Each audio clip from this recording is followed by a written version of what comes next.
Ela servia mesas com a cabeça sempre baixa, escondendo cicatrizes que ninguém via. Até que um milionário percebeu o que ela tanto tentava ocultar. Ele não a salvou. Ele a ajudou a se salvar. De onde você está assistindo? Deixa nos comentários. E se inscreve no canal e deixa o like, porque essa história vai te emocionar do início ao fim. O relógio marcava 23h47 quando Yuki Tanaka atravessou a porta do restaurante Sakura, no coração do bairro da Liberdade, em São Paulo. Suas mãos seguravam firme a alça da bolsa gasta, os nós dos dedos esbranquiçados pela força excessiva. Era seu terceiro ano servindo mesas no turno da noite. 3 anos sem olhar nos olhos de ninguém. O uniforme preto e branco estava impecável, como sempre. Cabelos escuros presos num coque apertado, sem um fio fora do lugar. Maquiagem neutra, quase inexistente. Tudo nela era projetado para ser esquecível. E funcionava. Yuki, mesa 7, chamou Ricardo, o gerente, sem desviar os olhos do celular. Ela pegou o bloco de anotações e caminhou com passos medidos até a mesa do canto. Um homem de terno escuro estava sentado, folheando o cardápio. 40 e poucos anos, cabelos grisalhos nas têmporas, postura ereta. Japonês, notou ela automaticamente. Boa noite, murmurou Yuki, olhos fixos no bloco. Posso anotar seu pedido? Kendi Tanaka observou a garçonete por 3 segundos completos antes de responder. Não o rosto dela. Ela mantinha a cabeça baixa demais para isso. Observou as mãos. Cicatrizes finas, quase invisíveis, corriam pelos dedos e pulsos. Marcas antigas já desbotadas, mas inequívocas para quem sabia reconhecê-las. Sashimi variado e saquê quente, respondeu ele em português fluente, com apenas um leve sotaque. Por favor. Yuki anotou sem erguer os olhos e virou-se para sair. Desculpe. A voz dele a deteve. Você é japonesa? A caneta quase escorregou dos dedos dela. Um tremor imperceptível percorreu seus ombros. Sim, senhor. De que região? Silêncio. Yuki manteve os dedos apertando o bloco com força excessiva. Com licença, murmurou, e afastou-se rapidamente. Na cozinha, ela apoiou as mãos na pia de aço inox, respirando fundo. O coração batia descompassado. 3 anos. 3 anos sem que ninguém perguntasse de onde ela vinha. 3 anos de invisibilidade cuidadosamente construída. Tá tudo bem? Mariana, a outra garçonete, encostou-se ao balcão ao lado dela. Você tá pálida. Estou bem. Yuki endireitou-se, ajustando o avental. Só cansada. Mas não, estava bem. E enquanto servia o sashimi ao homem da mesa 7, podia sentir os olhos dele sobre ela. Não da forma que a maioria dos homens olhava, com aquele interesse predatório que a fazia querer desaparecer. Era diferente. Era como se ele estivesse vendo algo que ela passara anos tentando esconder.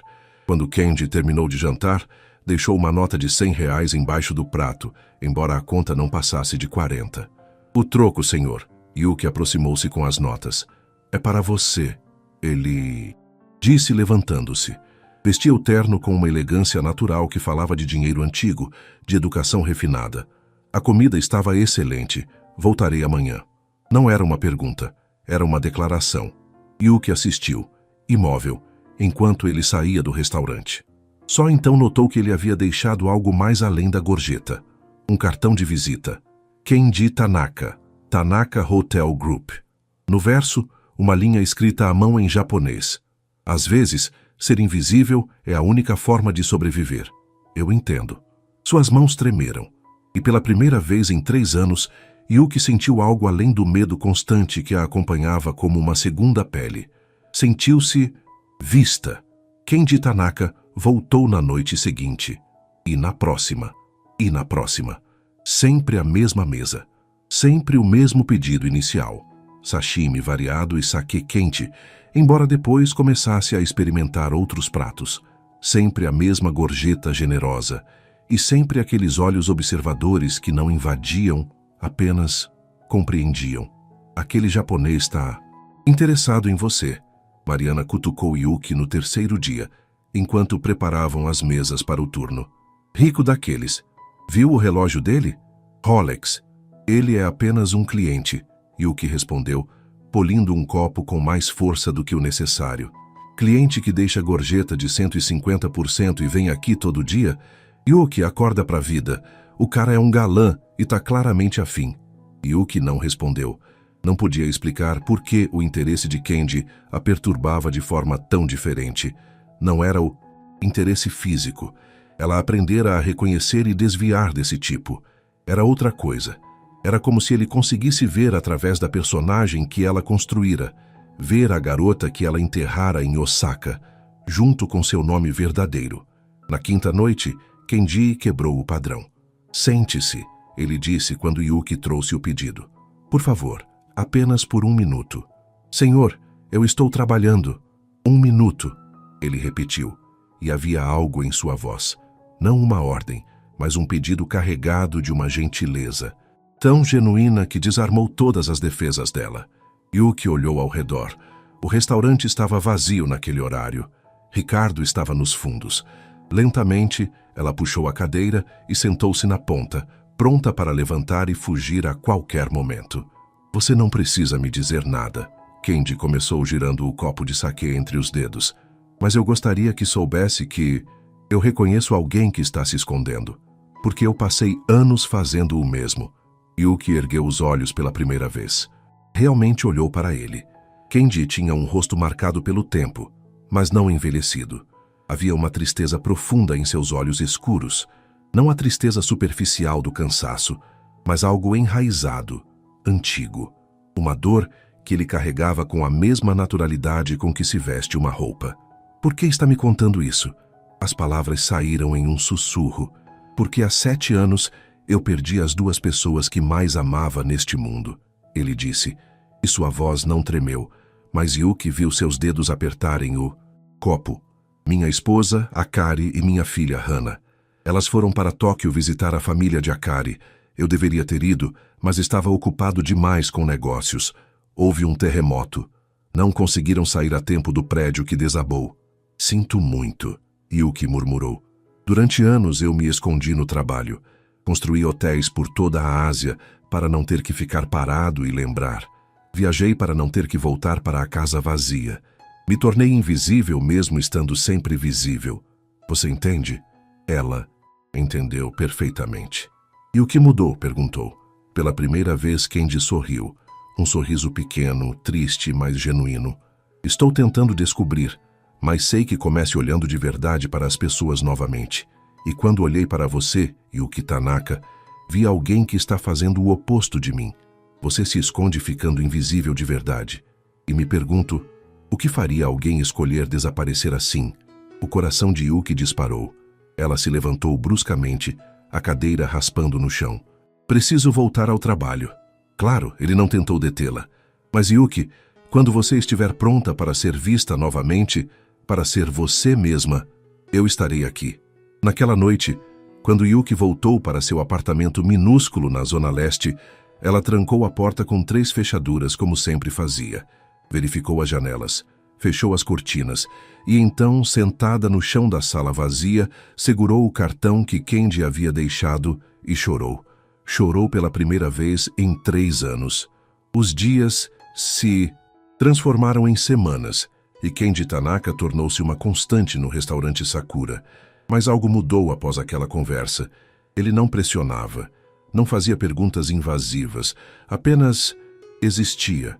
Conversavam sobre coisas simples, o tempo, a comida, notícias triviais, nunca sobre o passado.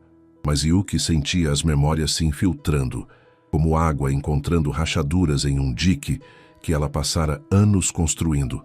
Osaka, sua cidade natal. Lembrava-se do jardim da casa de sua família. Não uma casa, uma mansão. Os Hayashi eram tradicionais, respeitados. Seu pai, Takeshi Hayashi, comandava um império de importação e exportação que atravessava gerações. Sua mãe, Yuriko, cuidava das aparências e das tradições com mão de ferro envolta em seda. Yuki Hayashi. Esse era seu nome verdadeiro. Aos 23 anos tinha um futuro traçado. Formatura em administração na Universidade de Osaka, um casamento vantajoso, uma posição de destaque na sociedade. Tudo planejado. Tudo perfeito. Tudo uma mentira. Você parece distante hoje. A voz de Kenji a trouxe de volta ao presente. Era uma terça-feira lenta, apenas 3 mesas ocupadas. Desculpe. Yuki colocou o prato de gyoza à frente dele com cuidado. Não dormi bem. Pesadelos? A pergunta era simples, mas carregada. Yuki hesitou, então se pegou assentindo. Às vezes ajuda a falar sobre eles, Kenji sugeriu gentilmente. Mas sei que nem sempre. Sonho que estou em um lugar do qual não consigo sair. As palavras saíram antes que ela pudesse detê-las. Um lugar bonito, elegante, mas as portas estão trancadas. E quanto mais tento sair, mais o lugar encolhe, até que não consigo respirar. Kenji ficou em silêncio por um longo momento. Sabe o que aprendi sobre gaiolas? Ele finalmente disse. As piores não têm grades, têm vidros, parecem casas, parecem segurança, mas continuam sendo prisões. Yuki sentiu um nó na garganta. Como você saiu da sua? Sussurrou. Ainda não saí completamente. Ele admitiu com uma honestidade brutal. Mas dar o primeiro passo, admitir que estava preso, foi o começo. Naquela noite, Yuki fez algo que não fazia há 3 anos. Pegou uma caixa que guardava no fundo do armário, lacrada com fita adesiva. Suas mãos tremeram ao abri-la. Dentro, fragmentos de uma vida anterior. Fotos da formatura, um leque decorativo que sua mãe lhe dera, uma carta do pai que ela nunca abrira. E no fundo, um documento que a fazia querer vomitar toda vez que pensava nele. Certificado de casamento. Hayashi Yuki e Matsumoto Hiroshi. Ela não olhou para a foto. Não precisava. A imagem daquele homem estava gravada em sua mente como uma cicatriz que nunca desapareceria completamente. Alto, bonito em uma forma convencional, sorriso charmoso que escondia algo podre embaixo. Ele era 15 anos mais velho, um empresário bem-sucedido, amigo da família, a escolha perfeita segundo seu pai. Hiroshi-san vai cuidar bem de você, seu pai dissera, enquanto ela assinava os documentos, as mãos tão entorpecidas que mal sentia a caneta. Essa união vai garantir o futuro da nossa família. O que seu pai não dissera, ou talvez não soubesse, era que Hiroshi Matsumoto tinha um problema com controle, e com raiva, e com suas mãos. A primeira vez que ele a machucou foi 3 semanas após o casamento. Uma discussão sobre jantar. Ela havia preparado peixe grelhado em vez de frito. Uma ofensa tão pequena. A palma da mão dele atravessou seu rosto com tanta força que ela viu estrelas. Desculpe, ele dissera depois, abraçando-a enquanto ela tremia. Você me deixou nervoso, da próxima vez preste mais atenção no que eu gosto. E ela acreditou. Acreditou que era culpa dela. Acreditou que poderia ser melhor, mais cuidadosa, mais perfeita. As cicatrizes nas mãos não vieram das primeiras vezes. Vieram de quando ela finalmente tentou reagir. Empurrou um prato em defesa própria. O prato quebrou. Ele a forçou a limpar os cacos com as mãos nuas. Aprenda. Ele sibilara, enquanto o sangue dela pingava no chão. Aprenda a nunca me desafiar. Yuki fechou a caixa bruscamente, respiração ofegante. 3 anos de distância e ainda podia sentir o cheiro de saquê no hálito dele. Ainda podia ouvir o som de sua própria voz se desculpando por ofensas que não cometera. Mas algo era diferente agora. Pela primeira vez, ao invés de apenas reviver o terror, ela sentiu raiva. Raiva de ter acreditado. Raiva de ter sido covarde. Raiva de ter esperado tanto para fugir. E raiva de Kenji Tanaka, por aparecer agora e fazê-la sentir de novo. 3 semanas após o primeiro encontro, Kenji fez um convite inesperado. Há uma exposição de arte japonesa no MASP este final de semana, disse ele enquanto Yuki recolhia os pratos. Obras do período Edo. Pensei que talvez você gostasse. Yuki congelou. Senhor Tanaka, Kenji. Ele corrigiu gentilmente. E não é um encontro romântico, se é isso que te preocupa. É apenas companhia. Faz muito tempo desde que visitei uma exposição com alguém que pudesse apreciar a arte pelo que é, não pelo valor de mercado. Por que eu? Yuki perguntou finalmente olhando diretamente para ele. Por que não um amigo? Um colega de negócios? Kenji sorriu tristemente. Porque construí minha vida de forma que tenho muitos conhecidos e nenhum amigo. E porque, estranhamente, sinto que você entende o que é admirar beleza, mesmo quando sua própria vida parece vazia dela. A honestidade daquela resposta a desarmou completamente. Eu preciso pensar. Claro, a exposição vai até domingo. Se decidir vir, estarei lá sábado às 14 horas. Naquela noite, Mariana a encurralou nos vestiários. Yuki, você vai ou não vai? Como você? Ah, por favor. Todo mundo aqui ouviu. Um homem rico e gentil te convida para sair e você fica pensando? Garota, o que há de errado com você? Muitas coisas, Yuki respondeu, e sua voz estava tão carregada de dor que Mariana emudeceu imediatamente. Ei! A colega tocou seu braço com cuidado. Desculpa, eu não sabia que... Você tem alguém? Não. Então por que não? Kendi parece um cara legal. E quando foi a última vez que você fez algo por você mesma?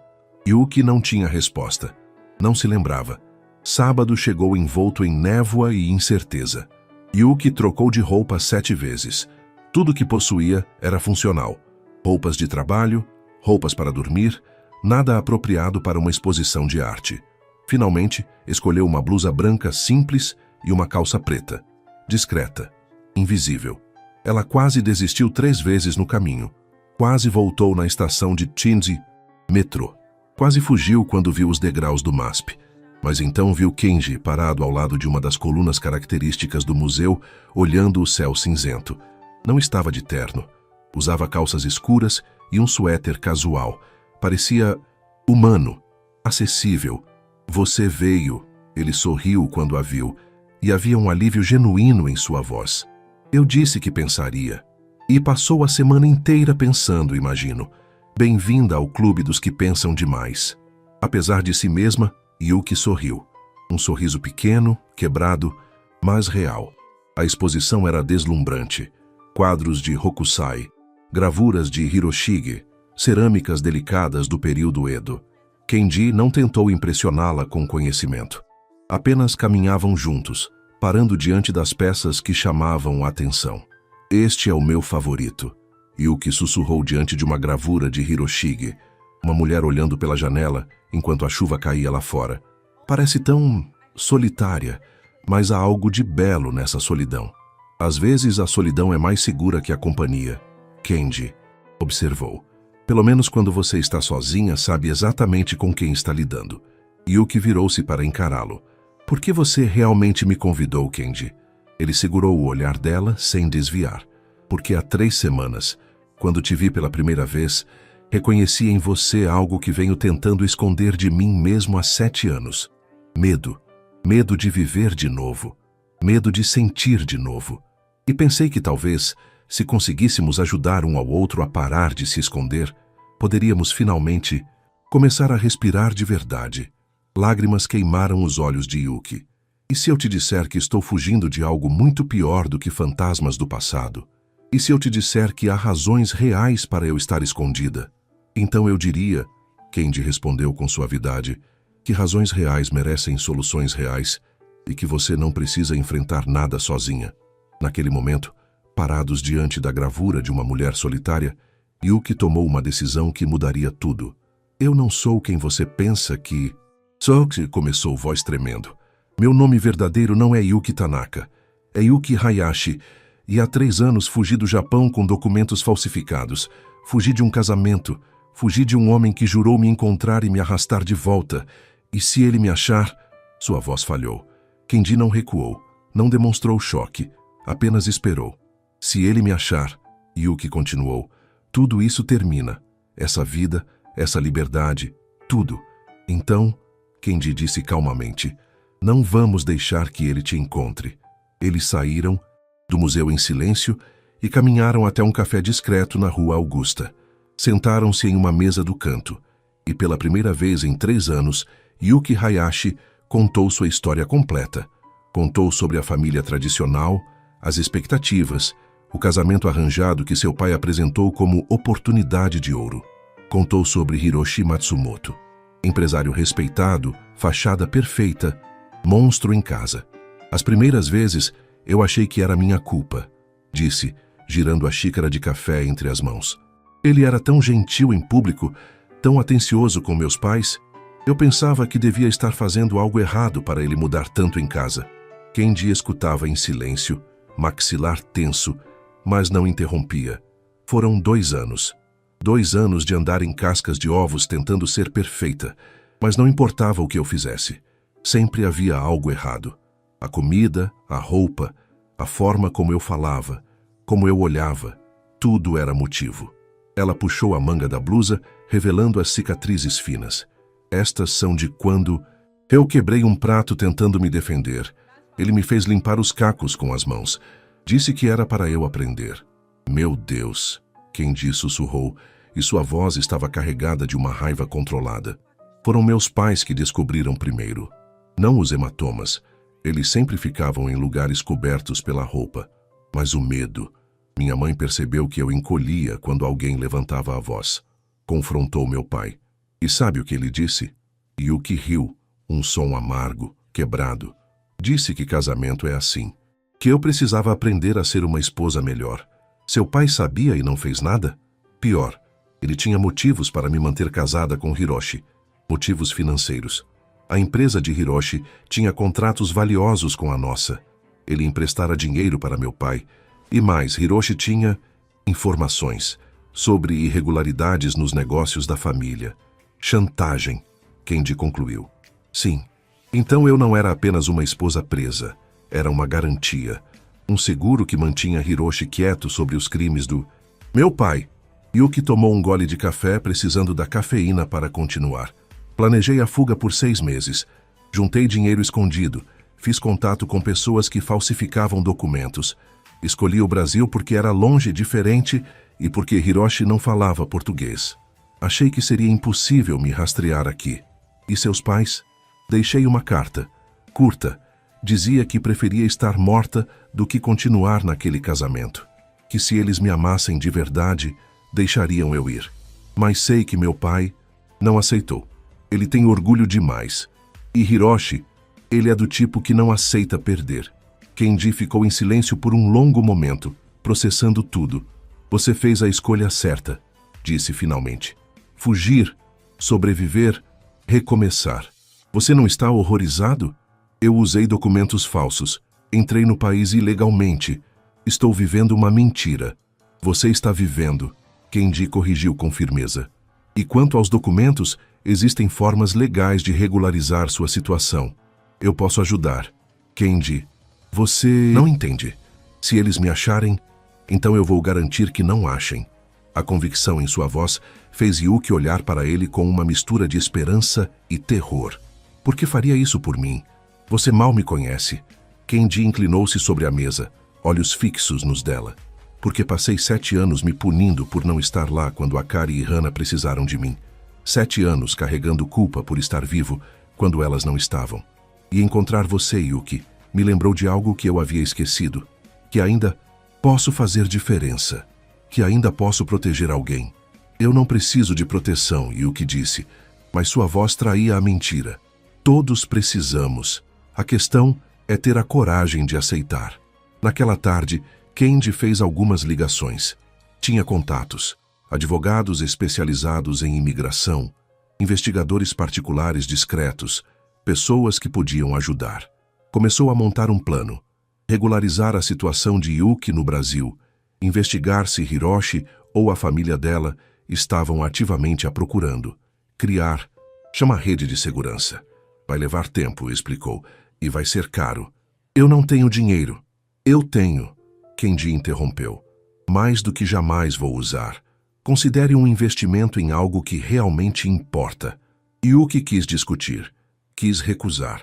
Mas pela primeira vez em 3 anos, permitiu-se sentir algo além de medo constante. Permitiu-se sentir esperança. Nas semanas seguintes, algo mudou entre Yuki e Kendi. Não era romance. Era algo mais profundo, mais complexo. Uma aliança forjada na compreensão mútua de dor e sobrevivência. Kendi começou a passar mais tempo em São Paulo, adiando reuniões em Tóquio. Yuki, por sua vez, começou lentamente a sair do casulo que havia construído. Aceitava convites para café após o trabalho. Conversava sobre coisas além de pedidos e gorjetas. Você está diferente, Mariana observou uma noite enquanto fechavam o restaurante. Mas aqui, como se antes você fosse um fantasma e agora está virando real. Yuki sorriu, um sorriso genuíno que já não doía tanto quanto costumava. Acho que estou aprendendo a existir de novo. Mas nem tudo era progresso linear. Uma noite, um cliente levantou a voz reclamando de um pedido errado. Não foi com Yuki, foi com Mariana. Mas o tom, o volume, a raiva subjacente, Yuki congelou.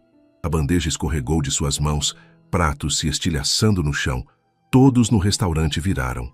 Yuki estava pálida, tremendo, olhos fixos no nada. Yuki! Mariana correu até ela. O que houve? Mas Yuki não estava ali. Estava de volta em Osaka, em uma cozinha diferente, com cacos de louça diferentes aos seus pés e uma voz diferente gritando que ela era inútil, patética, digna de nada. Respire! A voz de Kenji cortou o pânico. Ele havia chegado para o jantar e estava ao lado dela agora, sem tocar, respeitando o espaço. Yuki, olhe para mim, estou aqui, você está segura. Lentamente, a cozinha em São Paulo voltou ao foco. Ricardo estava recolhendo os cacos. Mariana segurava sua mão. Kenji estava ali, âncora firme na tempestade. Desculpa, Yuki sussurrou. Eu não sei o que... Não se desculpe, Kenji disse com firmeza. Nunca se desculpe por reagir a trauma. Naquela noite, depois do turno, Kenji a levou para caminhar pela Avenida Paulista. Luzes da cidade piscavam ao redor, mas ele escolheu um banco mais afastado do movimento. Ataques de pânico, começou Kenji, são reações normais a eventos anormais. Tive meus próprios depois do terremoto. Qualquer tremor, qualquer sirene, e eu voltava àquele momento. Levou terapia e tempo para aprender a lidar. Você fez terapia? Ainda faço, ele admitiu sem vergonha. 2 vezes por semana. Não há nada de errado em precisar de ajuda profissional. Yuki olhou para as próprias mãos. Hiroshi dizia que terapia era para fracos, que pessoas de verdade resolviam seus próprios problemas. Hiroshi, Kenji respondeu calmamente. Era um covarde que precisava diminuir você para se sentir grande. Pessoas fortes pedem ajuda. Pessoas fracas fingem que não precisam. Era a primeira vez que alguém validava seus sentimentos de forma tão direta. Yuki sentiu lágrimas rolarem, mas não as conteve. Tenho tanto medo, confessou. Medo de que ele me encontre. Medo de que tudo que construí aqui desmorone. Medo de que no final, meu pai estava certo, que eu não sou forte o suficiente para ficar sozinha. Você está sozinha há 3 anos, Kenji apontou. Reconstruiu uma vida inteira em um país estrangeiro, sem ajuda, sem rede de apoio. Se isso não é força, Yuki, então, não sei o que é. Mas eu não quero apenas sobreviver. As palavras saíram em um soluço. Quero viver. Quero acordar sem medo. Quero olhar para frente sem calcular rotas de fuga. Quero o quê? Quero ser eu mesma de novo. Quem quer que eu seja agora? Kenji segurou a mão dela gentilmente, dando tempo para que ela a puxasse se quisesse. Ela não puxou. Então vamos descobrir juntos.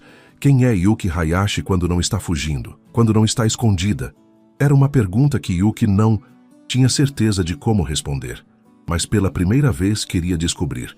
Nas semanas seguintes, os advogados de Kenji começaram o trabalho. Havia possibilidades, visto humanitário, considerando a situação de violência doméstica, mas precisava de provas, documentação, tempo. Pode levar até 1 ano, o advogado explicou em uma reunião discreta. E há o risco de chamar atenção se procurarmos a embaixada japonesa diretamente. Façam o que for necessário, Kenji instruiu, mas mantenham discrição absoluta. Enquanto isso, a vida continuava. Yuki começou aulas de português para melhorar a fluência. Kenji a apresentou a um terapeuta que falava japonês. Pequenos passos, mas passos para frente. Uma noite, após uma sessão particularmente difícil de terapia, Yuki enviou uma mensagem para Kenji. Obrigada por não me salvar. Obrigada por me ajudar a me salvar. A resposta veio segundos depois.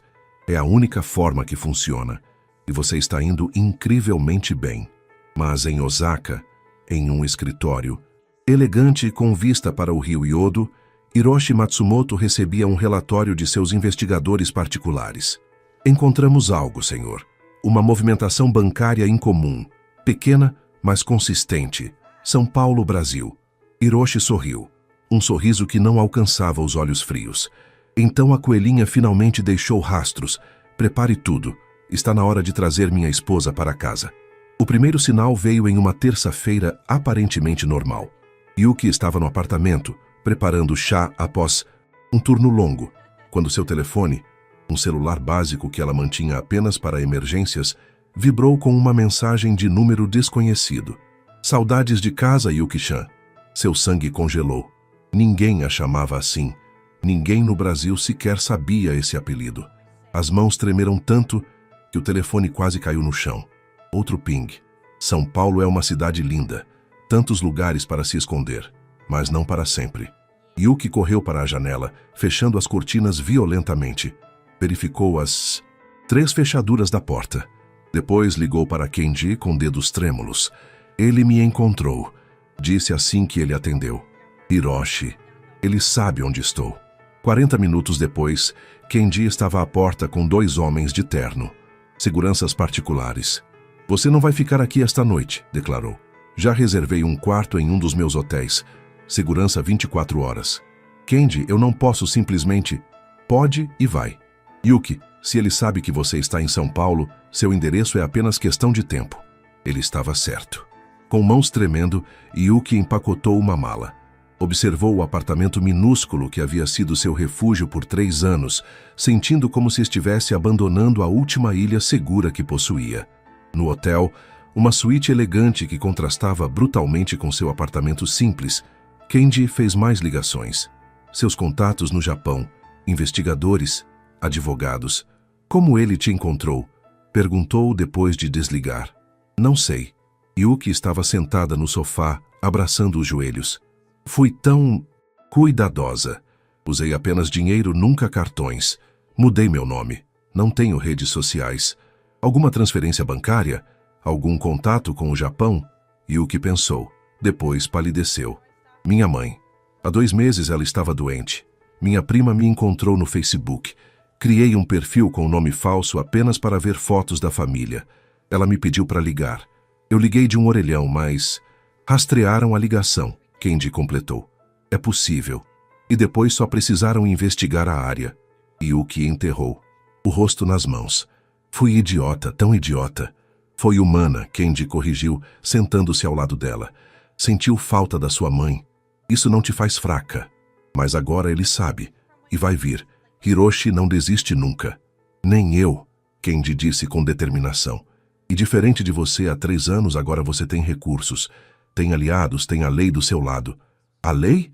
Yuki riu amargamente. Kenji, ele tem advogados, dinheiro, conexões. Meu próprio pai está do lado dele. O que a lei pode fazer?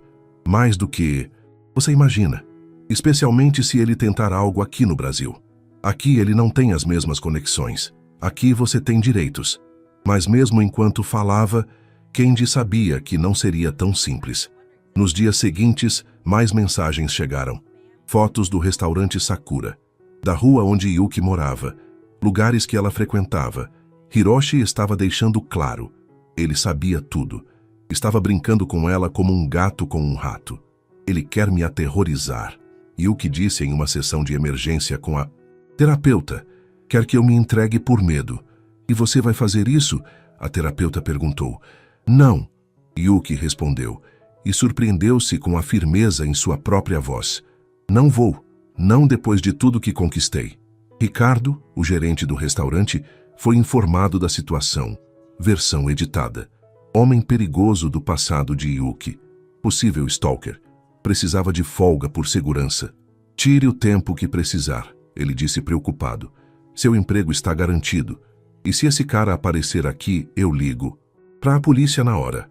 Mariana foi mais direta. É o ex-marido, não é? O motivo de você estar escondida? Yuki assentiu, incapaz de mentir para a amiga. Ele era violento? Muito. Mariana a abraçou forte. Então a gente não deixa você voltar. Você fica longe, fica segura. E a gente lida com qualquer japonês metido que apareça por aí.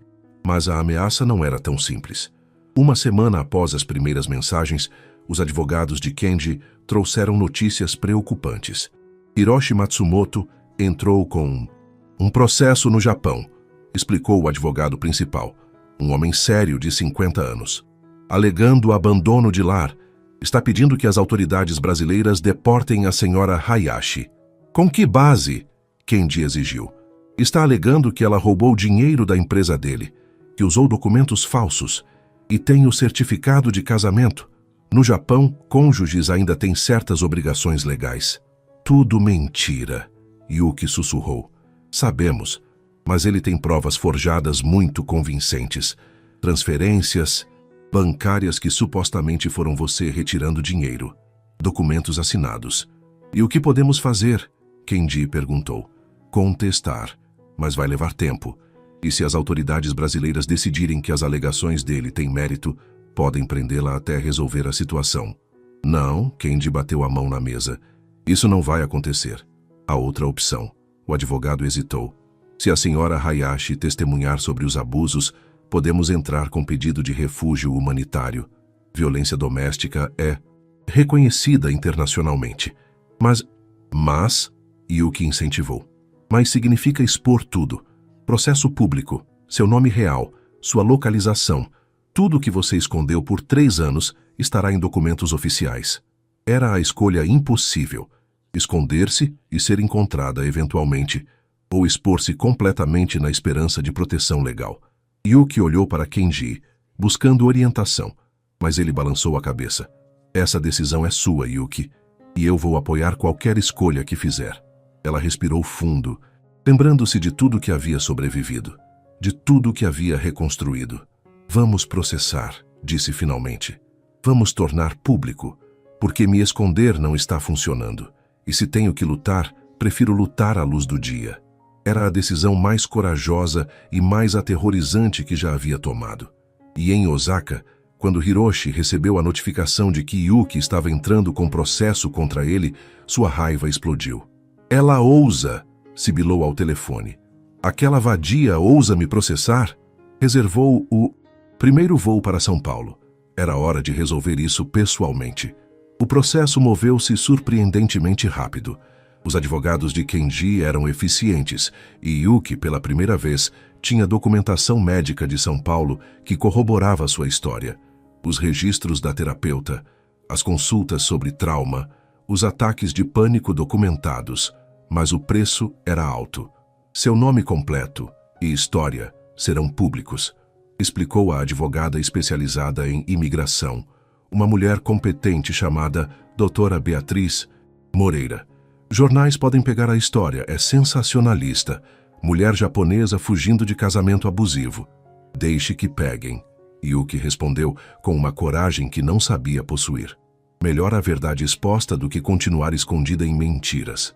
Mas quando a primeira matéria apareceu, herdeira japonesa pede refúgio no Brasil alegando violência doméstica, Yuki vomitou.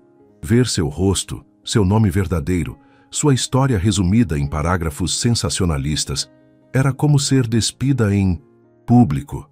Respire. Kenji estava ao lado dela, como sempre. Lembre-se por que estamos fazendo isso. Por liberdade, Yuki sussurrou. Exatamente. Os dias seguintes foram um borrão de reuniões legais, preparação de testemunho, coleta de provas. Yuki teve que enviar e-mails para conhecidos no Japão, pedindo que testemunhassem sobre Hiroshi, seu temperamento, sua violência. Muitos recusaram, com medo de represálias, mas alguns, incluindo uma ex-namorada de Hiroshi, concordaram. Ele fez o mesmo. Comigo, escreveu a mulher. Ninguém acreditou, mas eu acredito em você. Era um fio de esperança em meio ao caos. Enquanto isso, Hiroshi havia chegado ao Brasil. Os investigadores de Kenji o rastrearam até um hotel de luxo na Avenida Paulista.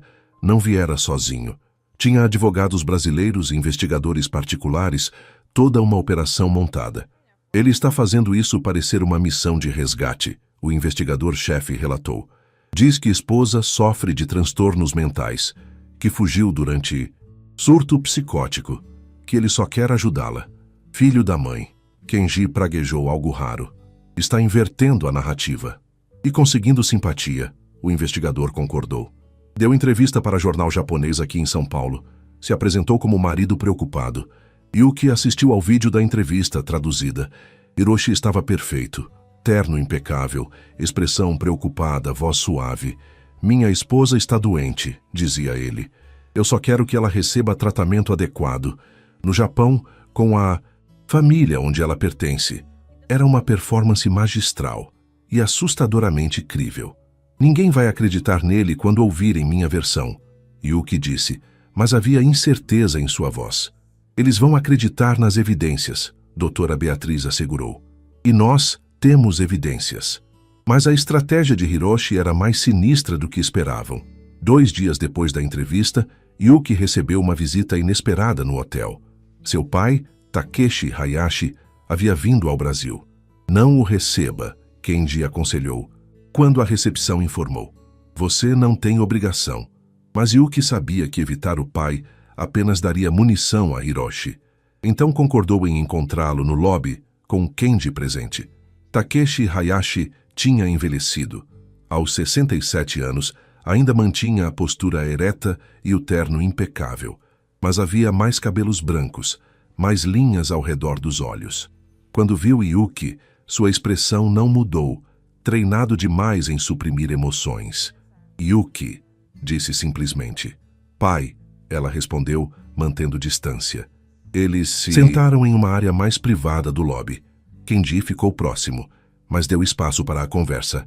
Você desgraçou nossa família, Takeshi começou, direto ao ponto. Eu salvei minha vida, Yuki retrucou, surpreendendo a si mesma com a firmeza. Hiroshi-san está preocupado. Disse que você precisa de tratamento psiquiátrico. Hiroshi-san, Yuki respondeu, voz tremendo, mas clara. Me bateu repetidamente, me controlou, me aterrorizou, e você sabia. Pela primeira vez, uma rachadura apareceu na máscara de Takeshi. Casamento é difícil. Casamento não é prisão. E você me trancou nela para proteger seus próprios interesses. Eu protegi a família. Você protegeu a si mesmo. Yuki levantou-se. E sabe o que descobri nesses 3 anos longe de você, pai? Descobri que prefiro estar sozinha e livre do que cercada de família e presa. Se você não voltar, Takeshi disse, e agora havia ameaça velada em sua voz. Hiroshi vai processá-la. Vai destruir qualquer chance de vida normal que você tente construir. Então deixe-o tentar, Yuki respondeu, porque pela primeira vez eu tenho algo que ele não pode comprar. Tenho a verdade. E pessoas que acreditam nela. Takeshi olhou para Kenji pela primeira vez. E quem é você? Outro homem usando minha filha para seus próprios propósitos? Sou alguém, Kenji respondeu calmamente, que entende que ajudar não é o mesmo que controlar. Algo que, claramente, você nunca aprendeu. Takeshi ficou vermelho de raiva, mas manteve a compostura. Você vai se arrepender disso, Yuki. Ambos vão. E saiu deixando o aroma de ameaças não ditas. Naquela noite, Yuki chorou nos braços de Kenji, não lágrimas de medo, mas de luto, pelo pai que nunca teve, pela família que nunca a protegeu, pela garota que morreu no dia em que assinou aquele certificado de casamento. Você fez a coisa certa, Kenji murmurou, acariciando seus cabelos. Foi incrivelmente corajosa. Não me sinto corajosa, me sinto quebrada. Então vamos juntar os pedaços e construir algo novo. Mas ambos sabiam que a tempestade estava apenas começando, porque Hiroshi Matsumoto não havia vindo até o Brasil apenas para fazer ameaças. Havia vindo para levar Yuki de volta, por qualquer meio necessário.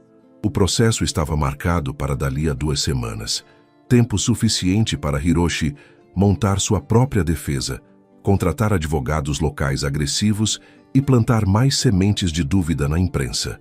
Mas ele não estava esperando, estava caçando.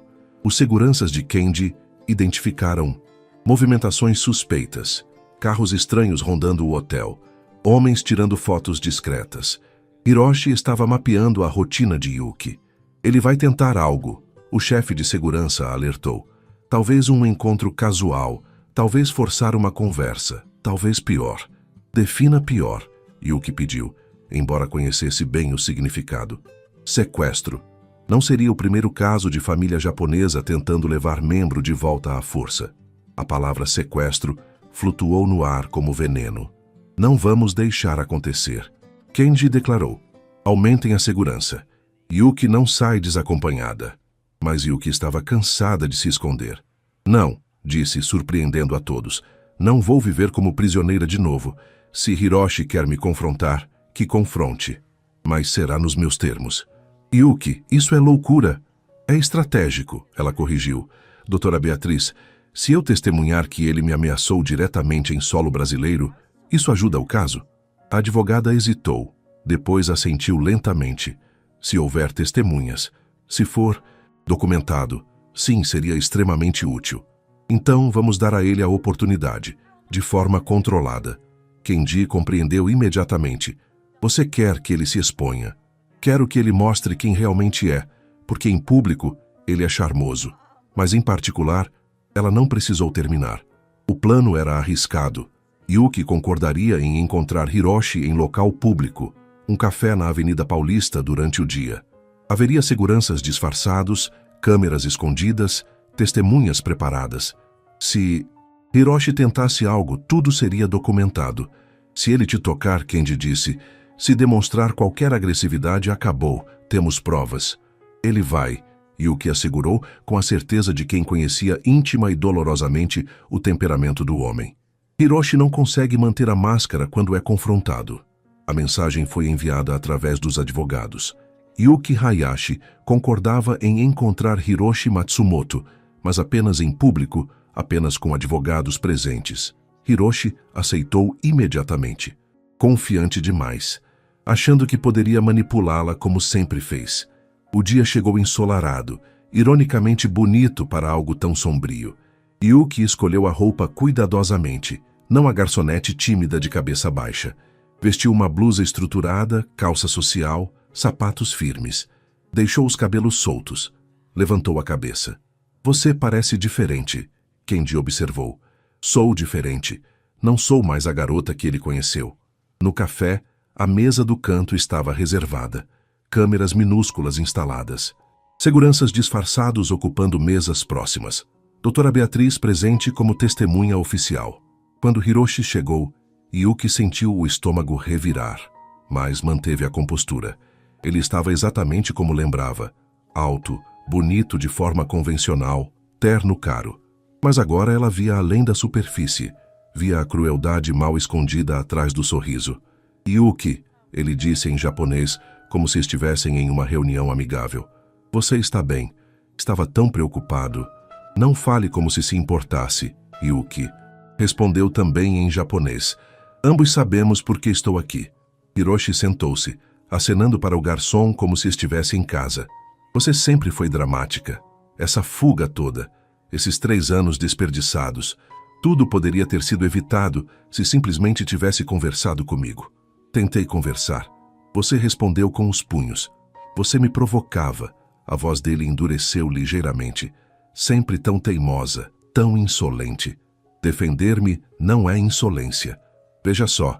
Hiroshi inclinou-se e havia aquele brilho nos olhos que ela conhecia bem. 3 anos no Brasil e você desenvolveu espinha dorsal. Quão fascinante. Desenvolveria muito antes se não tivesse passado 2 anos sendo quebrada por você. A máscara dele tremeu. Apenas por 1 segundo, mas as câmeras captaram. Escolha suas palavras com cuidado, Yuki. Ainda é minha esposa. Sou sua vítima. Há uma diferença. Vítima? Ele riu, mas o som era amargo. Você teve tudo. Casa magnífica, dinheiro, posição social. E jogou tudo fora. Por quê? Por orgulho? Por algum romance ridículo de independência? Por sobrevivência. Yuki manteve a voz firme. Porque ficar significava, eventualmente, não sobreviver. Sempre exagerando. Foram alguns arranhões, Yuki. Você age como se fosse fim do mundo. Foram ossos quebrados. Foram queimaduras de cigarro. Foram 2 anos de inferno.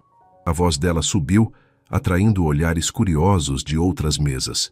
Hiroshi percebeu, tentando recompor a postura. Baixe a voz, sibilou. Está fazendo uma cena. Bom, deixe todos verem. Deixe todos saberem quem você realmente é. Hiroshi inclinou-se mais e Yuki viu os dedos dele se curvarem. Aquele movimento que sempre precedia a violência. Você vai voltar comigo, ele disse, voz baixa e venenosa. Voluntariamente ou não, seus documentos são falsos. Eu tenho provas que você roubou de mim. As autoridades vão deportá-la direto para meus braços. Tente, e veja o que acontece quando suas mentiras confrontam a verdade em uma corte brasileira. Verdade? Hiroshi riu. Você acha que alguém vai acreditar em você? Uma mulher mentalmente instável que fugiu do país? Eu tenho advogados. Tenho seu pai do meu lado.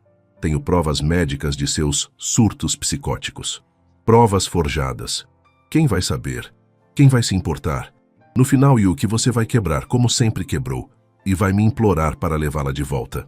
Foi quando Kenji, que estava sentado 3 mesas adiante, se levantou e caminhou calmamente até eles. Creio que esta reunião acabou, disse em inglês. Hiroshi olhou para ele com desdém. E quem é você? Ah, sim, o Salvador, Kenji Tanaka. Fiz minha pesquisa, rico, viúvo, solitário. Encontrou um projeto de caridade em minha esposa, não foi? Encontrei, Kenji respondeu calmamente. Uma mulher extraordinariamente corajosa que merece algo que você nunca entendeu. Respeito. Respeito? Hiroshi levantou-se, ultrapassando a altura de Kenji. Você não sabe nada sobre ela, sobre nós, sobre nosso casamento. Sei que casamento não envolve terror, ou controle, ou violência. Você quer falar de violência? Hiroshi deu um passo ameaçador. Vou mostrar violência quando levar Yuki de volta. E não há nada que seu dinheiro possa fazer. Foi quando ele cometeu o erro crucial. Hiroshi agarrou o braço de Yuki, puxando-a bruscamente. Vamos, agora. E Yuki, em vez de encolher como costumava fazer, fez algo diferente. Gritou, me solta! Seguranças intervieram imediatamente. Câmeras captaram tudo. Testemunhas correram. Doutora Beatriz já estava no telefone com a polícia. Hiroshi foi forçado a soltar Yuki, percebendo tarde demais a armadilha em que havia caído. Isso foi agressão. Doutora Beatriz declarou alto e claro, em solo brasileiro, com múltiplas testemunhas. Sr. Matsumoto acaba de cometer um crime. A polícia chegou em minutos. E Hiroshi Matsumoto, pela primeira vez em sua vida, foi algemado e levado para a delegacia. Yuki assistiu, tremendo mas de pé, enquanto o homem que a aterrorizara por anos era finalmente contido. Acabou, Kenji disse suavemente. Não, Yuki respondeu, voz firme apesar das lágrimas. Agora finalmente começa. A prisão de Hiroshi Matsumoto explodiu na mídia. Empresário japonês preso por agressão em São Paulo. As manchetes se multiplicavam. Vídeo do incidente no café circulou rapidamente, contradizendo completamente a narrativa de marido preocupado. Mas Hiroshi tinha recursos. Foi libertado sob fiança em questão de horas, com advogados caros, alegando mal-entendido cultural, gesto mal interpretado. Não subestimem ele, Yuki alertou a equipe legal. Hiroshi é perigoso justamente porque sabe como manipular sistemas. Doutora Beatriz concordou. Mas agora temos precedente. Ele demonstrou comportamento agressivo em público. Isso fortalece enormemente seu pedido de refúgio. O processo foi acelerado. Audiência marcada para a semana seguinte. Yuki teria que testemunhar publicamente sobre anos de abuso. A perspectiva a aterrorizava, mas também a fortalecia. Não vou deixar que ele vença, disse a Kenji enquanto preparavam o testemunho. Não depois de tudo. Kenji segurou a mão dela. Você já venceu, Yuki. Apenas sobrevivendo. Apenas chegando até aqui. O resto é formalidade. Mas havia uma complicação inesperada. Takeshi Hayashi deu uma entrevista coletiva. Em um hotel 5 estrelas, rodeado de repórteres, o patriarca contou sua versão. Minha filha está sofrendo, declarou, lágrimas cuidadosamente calculadas descendo pelo rosto. Foi influenciada por pessoas que querem separar nossa família. Yuki sempre foi sensível, emocional. Hiroshi-san apenas tentava protegê-la de si mesma. Era uma performance magistral de manipulação paterna. Yuki assistiu ao vídeo, sentindo náusea crescente. Ele está tentando me pintar como louca, instável. Temos evidências do contrário, doutora Beatriz assegurou. Laudos psiquiátricos daqui, testemunhas, e o comportamento de Hiroshi fala por si. Mas a verdadeira bomba veio quando os investigadores de Kenji trouxeram informações novas. Encontramos algo, o chefe investigador explicou, espalhando documentos sobre a mesa, sobre o motivo real de seu pai ter forçado o casamento. Yuki leu os documentos, palidecendo progressivamente. Não eram apenas irregularidades fiscais. Era fraude em larga escala. Seu pai havia desviado milhões de fundos de investidores usando a empresa como esquema de pirâmide. Hiroshi havia descoberto e, em vez de denunciar, ofereceu um acordo. Ele queria você, Kenji disse suavemente. Literalmente usou você como pagamento para manter silêncio. Meu Deus, Yuki sussurrou. Eu fui vendida. Literalmente vendida. A raiva que sentiu foi diferente de qualquer coisa anterior. Não era o medo traumatizado de vítima. Era a fúria justificada de alguém que finalmente compreendia a extensão da traição. Vamos usar isso? Perguntou. Podemos. Doutora Beatriz hesitou. Mas significa expor seu pai também. Ele pode ser preso. Yuki não hesitou. Então que seja preso. Ele fez sua escolha quando me vendeu. Eu faço a minha agora. Os documentos foram entregues às autoridades, tanto brasileiras quanto japonesas. A investigação sobre Takeshi Hayashi foi reaberta no Japão. O império cuidadosamente construído começou a desmoronar. Takeshi tentou ligar para Yuki freneticamente. Ela não atendeu, até que ele apareceu no hotel, forçando passagem pela segurança. Você me destruiu! Gritou, quando finalmente a confrontou no lobby, seguranças prontos para intervir. Tudo que construí, tudo, pela família, e você me trai assim. Eu te traí? Yuki respondeu, voz calma, mas dura como aço. Você me vendeu como gado, pai. Me condenou a 2 anos de inferno para salvar sua própria pele. E ainda tem coragem de falar de traição? Hiroshi prometeu cuidar de você. Hiroshi me quebrou sistematicamente. E você sabia e não fez nada. Takeshi pareceu encolher sob o peso das palavras. Eu não tinha escolha. Sempre há escolha. Você escolheu seu orgulho e seu dinheiro sobre sua própria filha, Yuki. E pela primeira vez, havia algo genuíno em sua voz. Yuki, por favor, sou seu pai. Não, Yuki respondeu. E as lágrimas que desceram eram de luto, não de arrependimento. Pais protegem seus filhos. Você me usou e agora vai enfrentar as consequências. Se eu for preso, sua mãe ficará sozinha.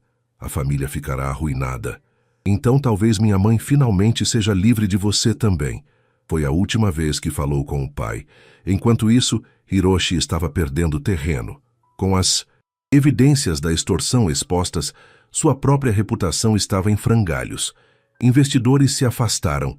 Contratos foram cancelados. A narrativa de marido preocupado desmoronou face à realidade documentada. Mas homens como Hiroshi não desistem facilmente. 2 dias antes da audiência, Yuki recebeu uma última mensagem dele. Você venceu.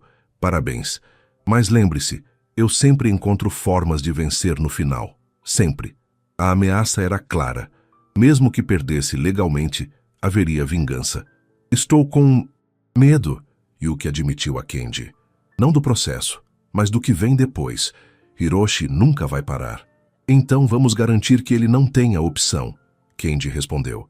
Vamos vencer tão completamente que não reste nada para ele fazer. Na noite anterior à audiência, Yuki ficou acordada, revisando seu testemunho.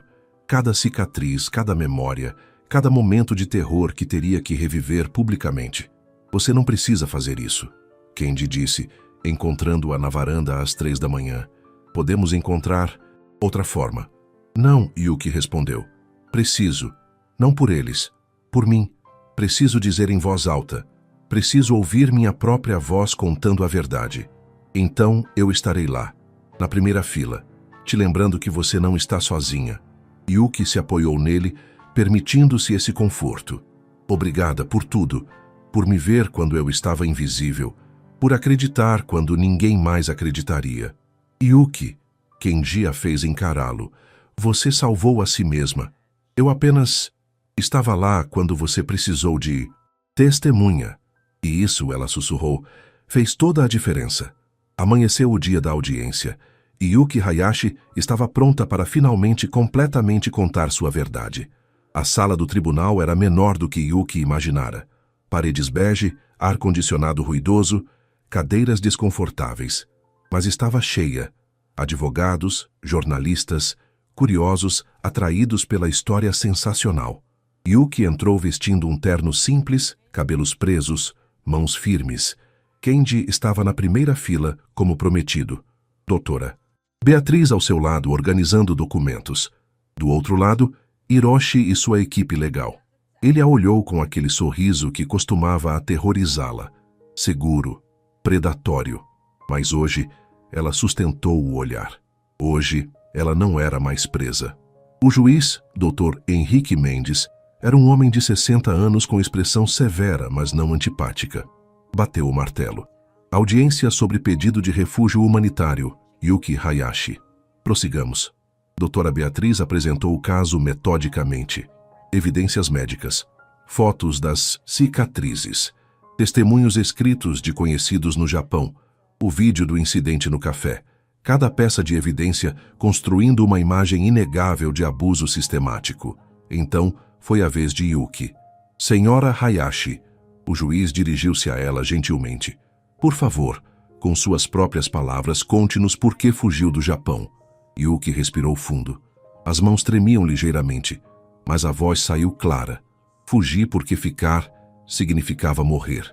Talvez não imediatamente, mas lenta, dolorosamente, até que não restasse nada de quem eu era.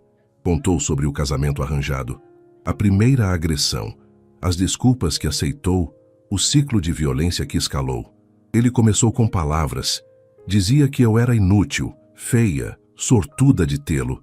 Depois foram empurrões, depois tapas, depois... Sua voz falhou momentaneamente. Olhou para Kendi. Ele assentiu encorajadoramente. Depois foram ossos quebrados, queimaduras, estrangulamento.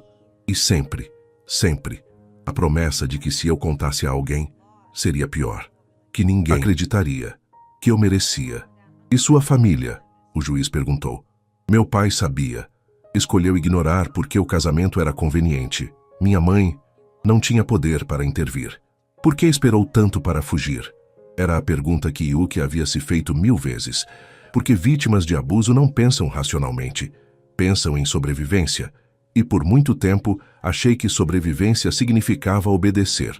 Só percebi que sobrevivência real significava fugir quando ele quebrou minhas costelas e disse que da próxima vez seria meu pescoço. Silêncio pesado preencheu a sala. O advogado de Hiroshi, Dr. Paulo Ferreira, levantou-se. Senhora Hayashi, é verdade que você sofre de transtornos psicológicos? Sofro de transtorno de estresse pós-traumático, Yuki corrigiu, causado pelos abusos. Ou talvez, o advogado sugeriu, os abusos sejam manifestação de paranoia. Meu cliente afirma que você sempre foi instável emocionalmente. Seu cliente, Yuki respondeu firmemente, é um mentiroso documentado. E as evidências médicas mostram exatamente quando o trauma começou. Dr. Ferreira tentou outra abordagem. É verdade que você usou documentos falsificados para entrar no Brasil? Sim. E isso não a torna criminosa? Torna-me sobrevivente, Yuki respondeu. Quando sistemas legais falham em proteger vítimas, vítimas protegem a si mesmas. Doutora Beatriz interveio. Meritíssimo, gostaria de apresentar evidências sobre por que os sistemas japoneses falharam com minha cliente. Temos documentação mostrando 3 denúncias à polícia que foram ignoradas. 5 visitas hospitalares onde médicos documentaram lesões, mas não investigaram causa. Um sistema que sistematicamente falhou em protegê-la. As evidências foram devastadoras. E então veio o golpe final. Também gostaria de apresentar evidências sobre a verdadeira razão do casamento forçado. Os documentos sobre a extorsão foram revelados. Hiroshi empalideceu. Seu advogado tentou objetar, mas o juiz permitiu. Então, Dr. Mendes resumiu. A senhora foi literalmente vendida em casamento para cobrir crimes financeiros de seu pai? Sim, meritíssimo. E o Sr. Matsumoto, ele olhou para Hiroshi, usou esse conhecimento para extorquir tanto o pai quanto controlar a vítima? As alegações são infundadas, Dr. Ferreira começou. São documentadas, Doutora Beatriz corrigiu, mostrando mais papéis, transferências bancárias, e-mails, tudo verificável. A defesa de Hiroshi começou a desmoronar visivelmente, mas ele não. Estava terminado. Posso falar? Hiroshi levantou-se subitamente contra o conselho de seu advogado. Senhor Matsumoto, Dr. Ferreira tentou detê-lo. Não. Hiroshi afastou a mão do advogado. Olhou diretamente para Yuki. Você quer falar de verdade? Vamos falar de verdade. E então, na arrogância monumental de quem nunca foi verdadeiramente confrontado, Hiroshi cometeu o erro fatal. Eu não quebrei você, disse, voz ressoando na sala silenciosa. Eu te moldei. Você era mimada, insolente, inútil. Transformei você em esposa adequada. E sim, às vezes foram necessários métodos duros. Mas você precisava. Mulheres como você precisam de homens fortes para guiá-las. Horror se espalhou pela sala. Mesmo seu próprio advogado pareceu chocado. E sabe de uma coisa? Hiroshi continuou aparentemente inconsciente de estar cavando a própria cova. Você ainda me pertence. Legal, moral, eticamente. Voltará comigo, quer queira, quer não. O juiz bateu o martelo violentamente. Senhor Matsumoto está em território brasileiro, sujeito a leis brasileiras. E o que acabou de dizer configura ameaça direta. Mas Hiroshi estava em modo de fúria total agora, a máscara finalmente caída. Leis brasileiras não me importam. Ela é minha esposa, minha propriedade, e vou levá-la. Seguranças intervieram quando ele tentou se aproximar de Yuki. Ordem! Dr. Mendes gritou.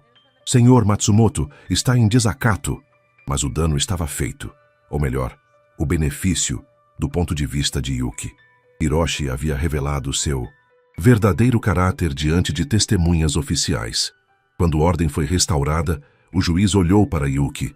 Senhora Hayashi, acho que não preciso perguntar se teme voltar ao Japão sob custódia deste homem.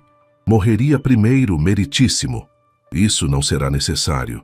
Dado o testemunho apresentado, as evidências claras de abuso sistemático e a demonstração ao vivo do temperamento violento do Sr. Matsumoto, ele pausou significativamente.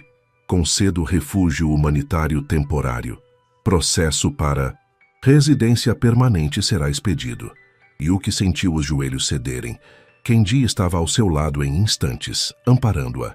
Além disso, o juiz continuou, emito ordem de restrição. Sr. Matsumoto não pode aproximar-se da Sra. Hayashi a menos de 100 metros. Qualquer violação resultará em prisão imediata. Isso é absurdo, Hiroshi gritou. Ela é minha esposa. Era, Dr. Mendes corrigiu.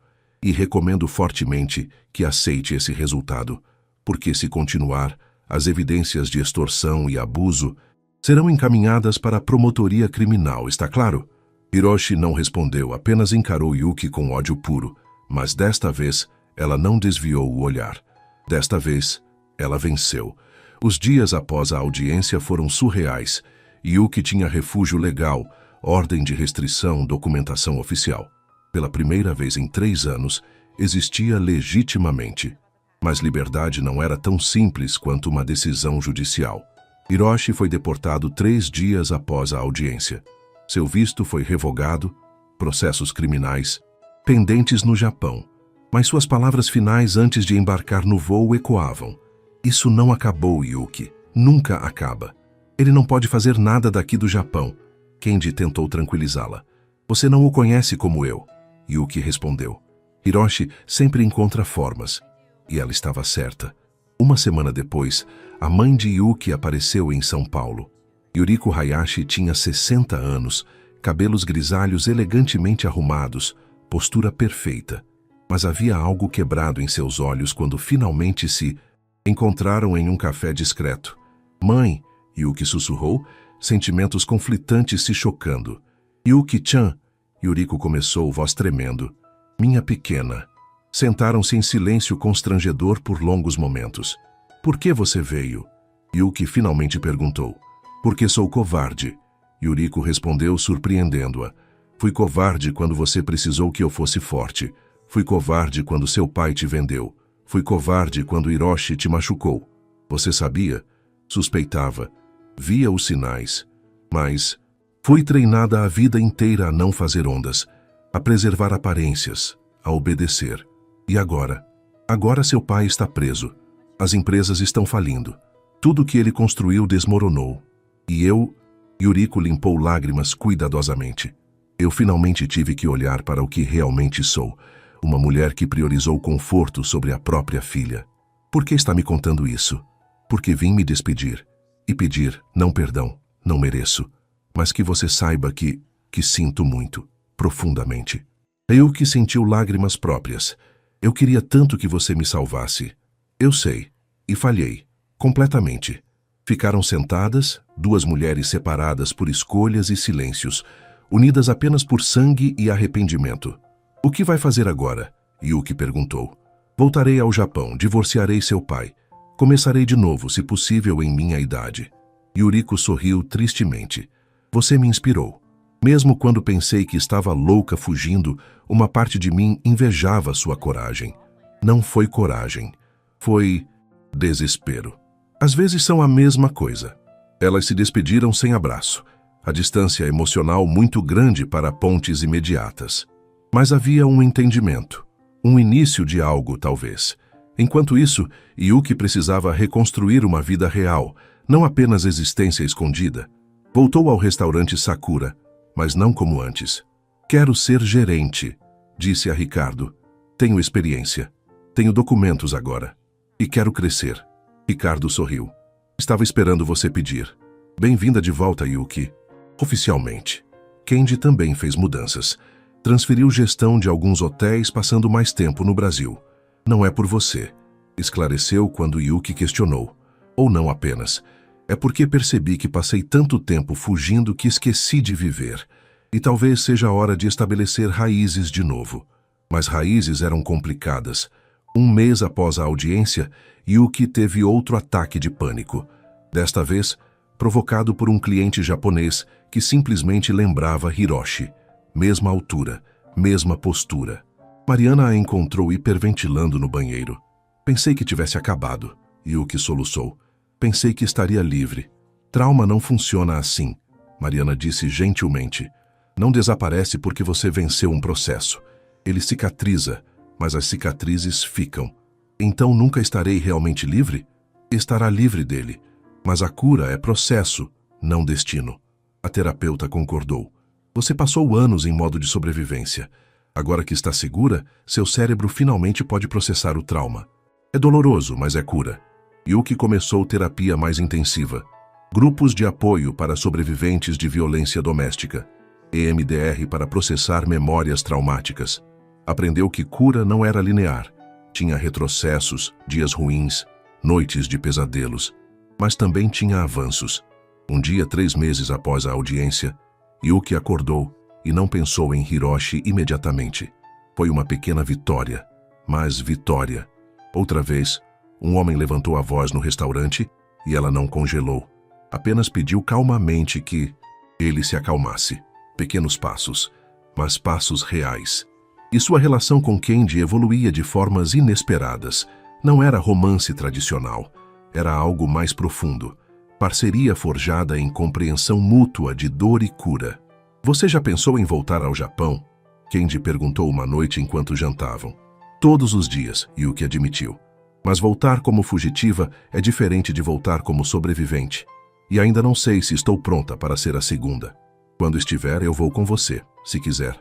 Por quê? Porque Akari e Hana estão enterradas em Kyoto, e eu nunca consegui voltar depois do terremoto. Talvez seja a hora de ambos enfrentarmos fantasmas. Mas antes que pudessem planejar qualquer coisa, a ameaça final de Hiroshi se materializou. Takeshi Hayashi, da prisão, fez uma última jogada. Entregou informações sobre Kendi aos investigadores. Alegações de que ele havia subornado oficiais brasileiros, forjado documentos, interferido ilegalmente no processo. Eram mentiras, mas mentiras plausíveis o suficiente para iniciar investigações. Eles estão tentando nos separar, Kendi explicou calmamente quando a notícia chegou. Tentando me forçar a voltar ao Japão para testemunhar, deixando você vulnerável. Então vamos lutar, Yuki respondeu. Juntos, como sempre. Juntos, ele concordou. E enquanto advogados se mobilizavam novamente, Yuki percebeu algo fundamental. Ela não estava mais lutando sozinha, e isso fazia toda a diferença. As investigações sobre Kendi se intensificaram. Auditores examinando cada transação, cada pagamento aos advogados, cada movimento desde que conheceu Yuki. Era assédio legalizado, orquestrado por um homem atrás das grades, mas ainda perigoso. Encontre qualquer coisa, Takeshi havia instruído seus advogados. Qualquer irregularidade. Destrua o império dele como ele destruiu o meu. Mas Kendi Tanaka não havia construído um império hoteleiro sendo descuidado. Cada documento estava em ordem, cada pagamento legal, cada ação transparente. Eles não vão achar nada porque não há nada, Kendi assegurou a Yuki. Mas o processo é a punição. Querem nos cansar, nos fazer desistir. Então não vamos desistir. Mas havia um problema maior se aproximando. Hiroshi, de volta ao Japão mais obcecado, havia encontrado uma brecha legal. Através de advogados japoneses, entrou com processo de anulação de casamento, mas com uma reviravolta cruel. Alegava que Yuki havia sido infiel durante o casamento, mentira completa, que o abandonara ilegalmente, tecnicamente verdade, e que, portanto, ele tinha direito à compensação financeira de qualquer bem que ela adquirisse no futuro. Era absurdo legalmente, mas o objetivo era outro. Ele quer te arrastar de volta ao Japão, Doutora Beatriz explicou. Se você não aparecer para contestar o processo, ele ganha por revelia, e então tem ordem judicial para te perseguir por dívidas. E se eu aparecer, então ele tem você em solo japonês, onde suas conexões são fortes e as suas não. Era um checkmate bem elaborado. Não vou, Yuki decidiu. Deixe ele ganhar por revelia, não me importo. Mas deveria. Um novo advogado, especialista em direito internacional, interveio, porque a sentença japonesa pode ser usada para congelar seus bens aqui. Qualquer conta bancária, qualquer propriedade futura, ele pode te manter legalmente pobre. Então o que faço? Foi Kendi quem teve a ideia. Você não vai ao Japão, mas eu vou. O quê? Não. É exatamente o que eles querem. Kendi concordou. Mas vou nos termos deles, não nossos. Vou testemunhar no processo, como testemunha de caráter, e vou trazer provas que destroem qualquer alegação de Hiroshi. Que provas?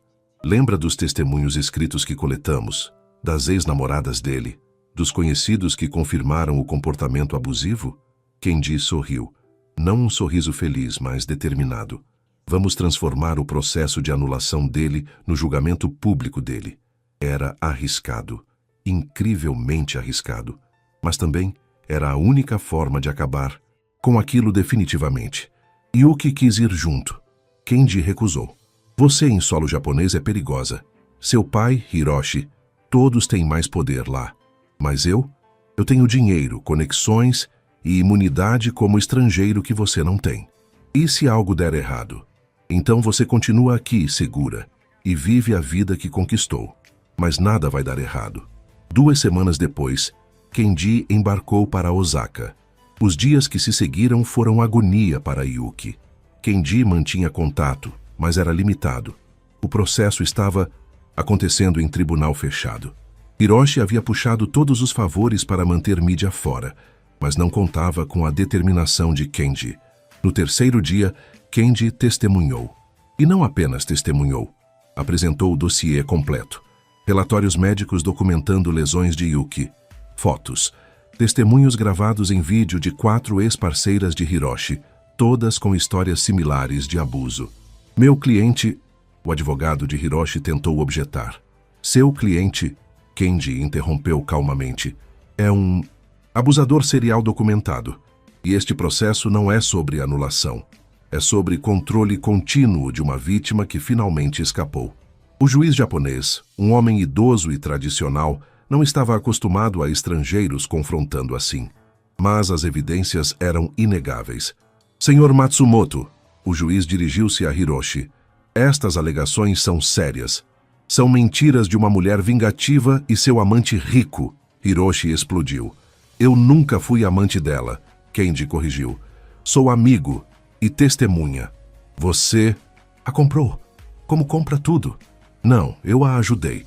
Há uma diferença que homens como você nunca entendem. O caso estava indo bem, até que Takeshi Hayashi, trazido da prisão para testemunhar, fez um movimento desesperado. Yuki Hayashi sofre de transtornos mentais severos, declarou sob juramento. Desde adolescente. Tentou suicídio aos 19. Esteve institucionalizada. Era mentira. Mentira completa. Mas dita por um pai sob juramento, tinha peso. Onde está a prova? O juiz exigiu. Registros. Médicos foram destruídos por privacidade. Takeshi respondeu suavemente. Mas falo como pai, como alguém que a viu sofrer. Kenji sentiu raiva incandescente. Está mentindo para proteger um abusador e sua própria culpa. Está defendendo uma mulher que o manipulou emocionalmente. Foi quando a reviravolta veio de fonte inesperada. Yuriko Hayashi, mãe de Yuki, entrou no tribunal. Ninguém a havia chamado, ninguém esperava, mas lá estava ela, postura ereta, olhos determinados. Meritíssimo, disse, em japonês, claro. Gostaria de testemunhar. Yuriko, Takeshi empalideceu. O que está fazendo? Algo que deveria ter feito 25 anos atrás. Dizer a verdade. E então, metodicamente, Yuriko destruiu cada mentira do ex-marido. Yuki nunca tentou suicídio. Nunca foi institucionalizada. Meu marido está mentindo para proteger o homem que extorquiu nossa família e abusou de nossa filha. Você está traindo sua família, Takeshi gritou. Estou salvando minha filha, Yuriko corrigiu. Algo que deveria ter feito anos atrás. Apresentou documentos próprios, registros médicos verdadeiros, diários que havia guardado onde anotava preocupações sobre Hiroshi, e-mails de Yuki implorando por ajuda que ela, covardemente, havia ignorado. Eu fui cúmplice, Yuriko admitiu, voz quebrando. Por silêncio, por covardia, mas não mais. O juiz ficou em silêncio por longo momento. Dado o testemunho e evidências apresentadas, disse finalmente, não apenas nego o pedido de anulação do senhor Matsumoto, como encaminho este caso para investigação criminal. As evidências de abuso sistemático e extorsão serão examinadas pela promotoria. Hiroshi ficou lívido. Isso não acabou. Acabou sim, o juiz respondeu com firmeza. E senhor Matsumoto, sugiro fortemente que aceite, porque se continuar perseguindo a senhora Hayashi, as consequências serão severas. Kenji ligou para Yuki imediatamente. Acabou, disse, e ela podia ouvir o alívio em sua voz. Realmente acabou. Yuki desabou em lágrimas, não de tristeza, mas de exaustão e alívio. E minha mãe? Salvou tudo. Yuki, ela finalmente fez a escolha certa. Naquela noite, Yuki falou com a mãe por videochamada pela primeira vez em 3 anos. Obrigada, sussurrou. Não me agradeça, Yuriko respondeu. Me perdoe. Um dia se conseguir. Estou tentando, Yuki disse honestamente. É tudo que posso prometer agora. É mais do que mereço. Hiroshi Matsumoto foi formalmente acusado de abuso doméstico e extorsão. Sua empresa entrou em falência. Sua reputação destruída. Takeshi Hayashi teve sentença estendida por perjúrio e Yuki Hayashi finalmente completamente estava livre. 6 meses após o processo em Osaka, Yuki estava no aeroporto de Guarulhos, olhando o painel de voos. Destino: Kyoto, Japão. Não estava fugindo desta vez. Estava voltando. Kenji estava ao seu lado, segurando a mão dela gentilmente. Tem certeza? Perguntou. Não, Yuki admitiu. Mas preciso fazer isso. A viagem era parte da cura. Enfrentar o país que a criara e depois a expulsara. Visitar lugares que foram cenário de trauma, mas também de infância feliz. No voo, Yuki revisitou mentalmente os últimos meses. O restaurante estava prosperando sob sua gestão. Ricardo havia promovido a sócia minoritária. Mariana era sua melhor amiga. Tinha apartamento novo, maior, com 2 fechaduras em vez de 3. Pequeno progresso, mas significativo. A terapia continuava, mas os ataques de pânico eram menos frequentes. Dormia melhor, sorria mais. E Kenji era constante. Não como salvador, mas como parceiro. Alguém que entendia que cura é jornada compartilhada, não destino individual. No que está pensando? Ele perguntou, notando seu olhar distante. Em como minha vida há 1 ano era apenas sobrevivência. E agora? Agora é realmente viver. Em Kyoto, visitaram primeiro o cemitério onde Akari e Hana estavam enterradas. Kenji ficou em silêncio por longos minutos diante das lápides. Yuki, respeitosamente afastada. Finalmente, ele falou. Não para Yuki, mas para as mulheres que havia amado. Demorei muito para voltar, para parar de fugir. Mas conheci alguém que me lembrou que honrar vocês não significa parar de viver. Significa viver melhor. Espero que entendam. Depois, eles caminharam pelos jardins de Kyoto que Yuki conhecia da infância. Templos onde ela brincara. Ruas que pareciam congeladas no tempo. É estranho, Yuki comentou. Tudo está igual, mas eu mudei completamente. Não completamente, Kenji corrigiu. Você se reencontrou. A garota que era antes de Hiroshi ainda está aqui, só mais forte agora. Visitaram Yuriko, que morava em apartamento modesto após divórcio de Takeshi. Mãe e filha se abraçaram. Ainda tinha desconforto, ainda tinha distância emocional. Mas também tinha esperança. Comecei terapia, Yuriko compartilhou enquanto serviam chá. Entendendo meus próprios padrões. Por que aceitei tanto? Por que fui tão passiva? Como está sendo? Yuki perguntou. Doloroso, necessário, libertador. Elas conversaram por horas, não resolvendo anos de mágoa em uma tarde, mas começando. Plantando sementes que talvez um dia se tornassem ponte real. Você não precisa me perdoar, Yuriko disse ao se despedirem. Mas espero que um dia possa. Não por mim, por você. Estou trabalhando nisso, Yuki respondeu honestamente. A última parada da viagem foi a mais difícil. Osaka, a mansão da família, agora vazia, em processo de leilão para pagar dívidas de Takeshi. Yuki ficou parada nos portões de ferro, memórias inundando. Quer entrar? Kenji perguntou. Não, só precisava ver que não é mais assustadora. É apenas uma casa, nada de especial. Mas havia um último fantasma para confrontar. Hiroshi Matsumoto estava em liberdade condicional, trabalhando em empresa mediana após falência da própria, completamente despojado do poder e influência que um dia teve. Yuki não planejava vê-lo, mas o destino, ou talvez o universo entendendo que ela precisava de fechamento, os colocou cara a cara em uma estação de metrô. Hiroshi a viu primeiro, congelou. Yuki também o viu. E pela primeira vez sentiu nada, nem medo, nem raiva, apenas indiferença leve. Ele era apenas um homem, mediano, envelhecido, insignificante. Hiroshi abriu a boca para falar. Yuki balançou a cabeça, simples negativa, e caminhou deixando-o para trás. Kenji, que testemunhou a troca silenciosa, sorriu. Como se sente? Livre, Yuki respondeu, e era absolutamente verdade. Finalmente, completamente livre. Brasil Yuki fez mudanças finais. Trocou o nome legalmente para Yuki Hayashi Tanaka. Não por casamento com Kenji, mas como símbolo. Hayashi, seu passado que não negava mais. Tanaka, por escolha, honrando o homem que a ajudou a se reencontrar. Você não precisa usar meu nome, Kenji protestou tocado, mas confuso. Não preciso. Quero. Não como propriedade, mas como família escolhida. Eles não se casaram. Nem Yuki nem Kenji sentiam necessidade de ritualizar o que tinham, mas viviam juntos, no apartamento novo que ela insistiu em pagar metade, mesmo quando ele podia pagar tudo. Não é sobre dinheiro, explicou, é sobre igualdade, sobre parceria real. O restaurante Sakura expandiu. Yuki abriu espaço para grupos de apoio usarem o salão gratuitamente. Sobreviventes de violência doméstica, imigrantes, refugiados. Foi onde minha vida mudou. Disse quando perguntaram por quê. Quero que seja onde outras vidas mudem também. Começou a escrever. Não livro de memórias ainda não estava. Pronta, mas blog sobre cura, sobrevivência, reconstrução. Usando pseudônimo primeiro, depois coragem para assinar próprio nome. As postagens viralizaram, milhares de mulheres compartilhando histórias similares, encontrando força em vulnerabilidade compartilhada.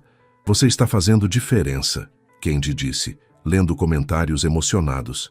Estamos, Yuki corrigiu, porque nada disso seria possível sem você. 1 ano após o processo final, Yuki acordou e percebeu que não pensara em Hiroshi ao abrir os olhos. Que o primeiro pensamento fora sobre menu novo do restaurante, não sobre fugir. Que estava realmente, genuinamente vivendo. Mariana visitava frequentemente, trazendo sobrinhos barulhentos que enchiam o apartamento de risadas. Yuriko ligava semanalmente, relação ainda em construção, mas melhorando. A terapeuta havia reduzido sessões de 2 para 1 por semana. Progresso celebrado. E Kenji continuava sendo Kenji. Constante, gentil, desafiador quando necessário, suporte sempre. Obrigada, Yuki disse uma noite enquanto jantavam na varanda com vista para São Paulo iluminada. Pelo que especificamente? Por não me salvar. Por me ajudar a me salvar. Foi você quem fez o trabalho pesado. Mas você segurou a lanterna quando estava muito escuro para ver o caminho. Kenji sorriu. Aquele sorriso que alcançava os olhos agora, não mais carregado de tristeza antiga. E você me lembrou que vida vale a pena viver. Então obrigado a você também. Eles brindaram, não com saquê, mas com chá verde que Yuki preferia agora. Ao que vem depois, Kenji disse, ao desconhecido, mas enfrentados juntos.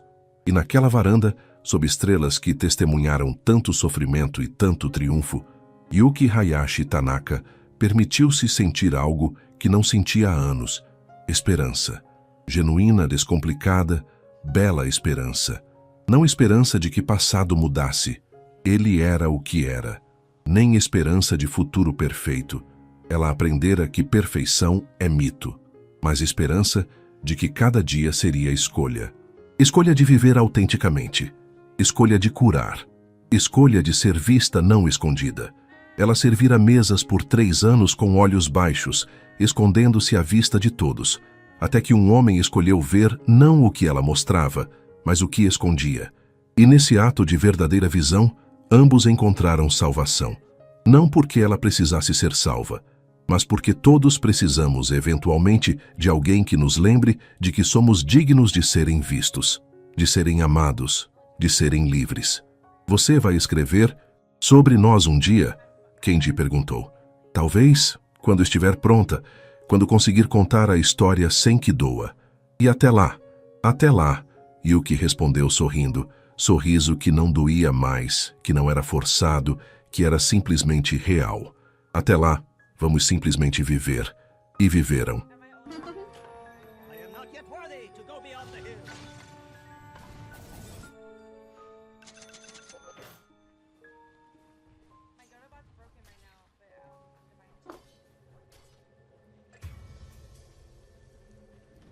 Accept your guidance.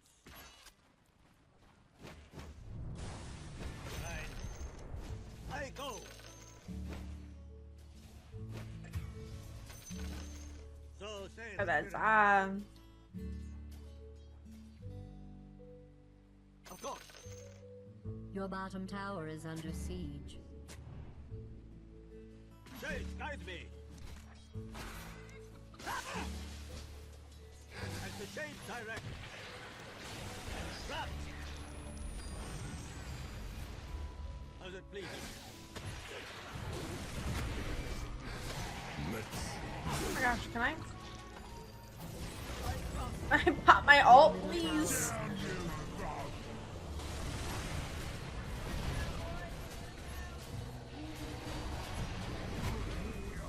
I was just about to die. Oh my gosh. Oh my gosh. Oh my gosh.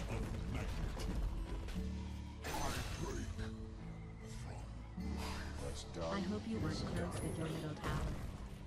Murder spree. My work here is not yet done. Dominating. I hear and obey. Shadow and loom, I weave your doom. You are heard.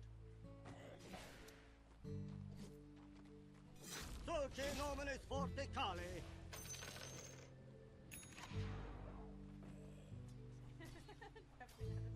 Granted. Wish I got my ulti off.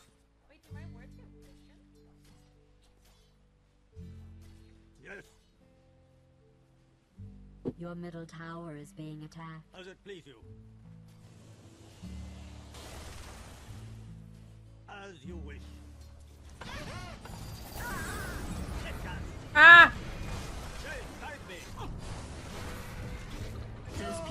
That's so fucking annoying. I'm gonna stop going top. Your middle tower has fallen.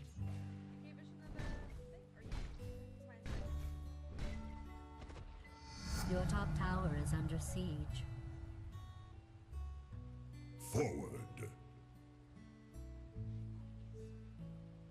Your top tower is being attacked. In death, I learn life's mysteries. I go. Radiant structures hear. have been fortified. Your top tower is under attack. Of course. Bad news for you fans of towers out there. Your top tower has been destroyed. Magics, die with me. I accept your Okay. guidance. As the shades direct. Yes. Let me bait. Oh, never mind. Ah.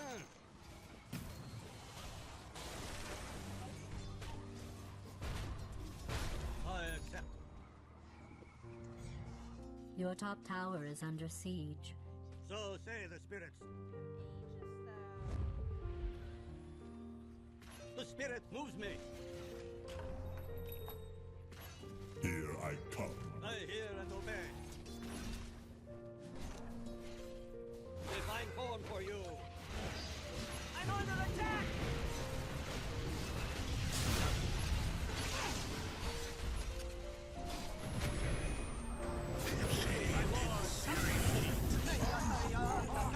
Discover what lies beyond. Double kill.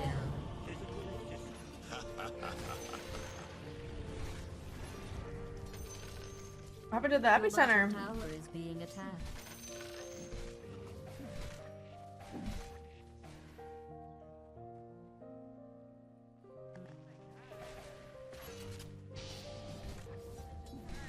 Your bottom tower is under attack.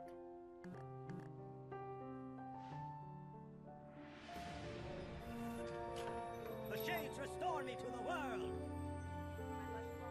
Your bottom tower is being attacked. I hear. Your bottom tower has been destroyed. Does it please you? Ah. I go. I accept your guidance. I accept.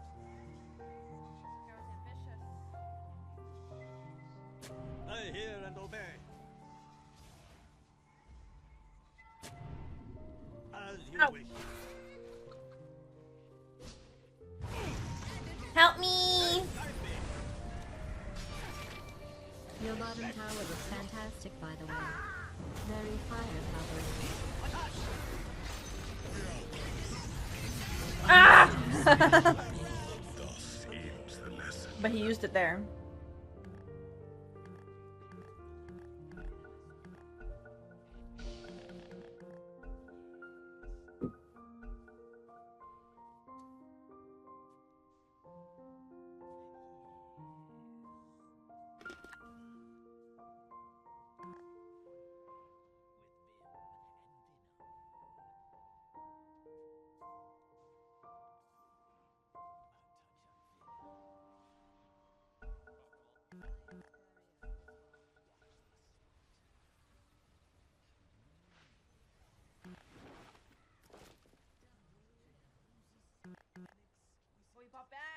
We have really good team fight though.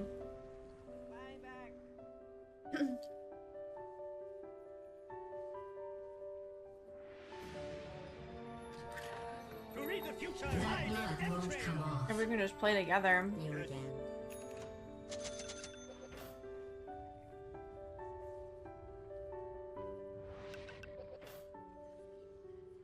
Of course.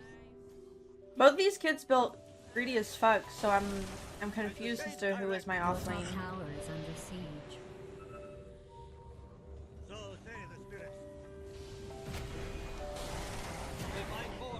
top tower is being attacked. The spirit moves. Of course. Your top tower is under attack. I go. Your top tower has fallen. Hi, Pee. Your middle tower is say the under spirits. siege. Shades, guide me. Yes. I hear and obey. I'm under attack. Ah! Yes. Dominating. Not yet. Does it please you? Granted.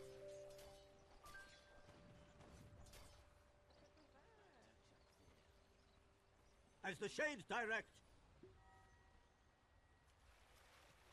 It's like glitching out though when it's online. It's spamming.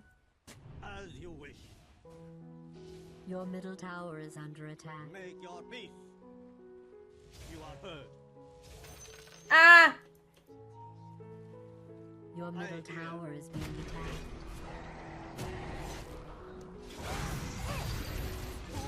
Yes, please ping.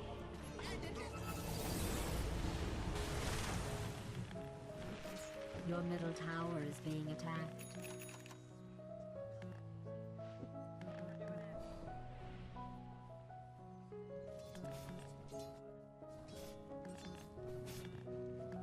I can.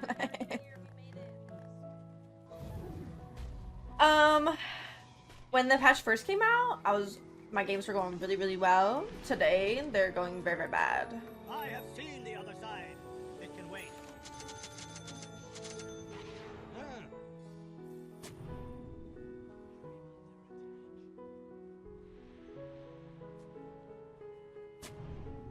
I accept your guidance. I mean, at this point, I can't do anything. Like, I can't word. I accept